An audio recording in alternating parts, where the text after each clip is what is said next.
вокально-инструментальный ансамбль «Перестон Санкт-Петербург» и студия исторического танца и костюма молодежного центра государственного Эрмитажа. Танцы делятся, как у всех, наверное, на мужские и на женские танцы.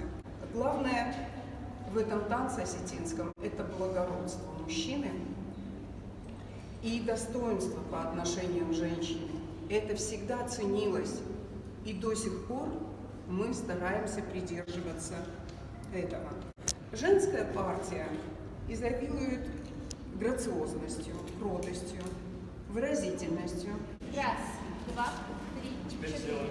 И раз, два, три, четыре показали. Меняем. 5, 6, 7, 8. Также назад. Левая ручка. Раз, два, три, четыре, 5, 6, 7, 8. Раз, два, три, четыре. Раз, два, три, четыре. Раз, два, три, четыре. Право, лево, право, лево, слева, право, лево. Раз, два, три, право. Раз, два, три, лево. Раз, два, три, право. Раз, два, три,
Студенты, подходите к нам сюда, пожалуйста. Ансамбль Листон тоже подходите.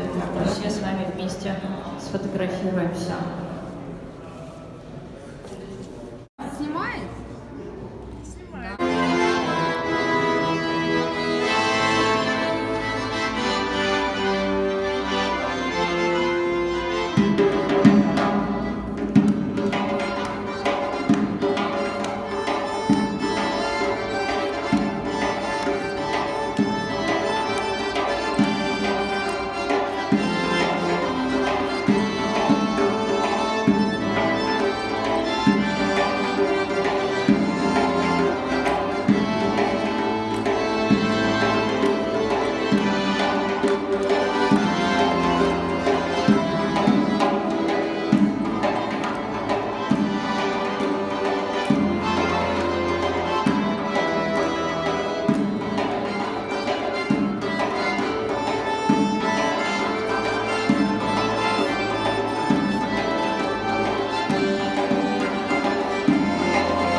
Всем привет, Валахи Шутиронадам.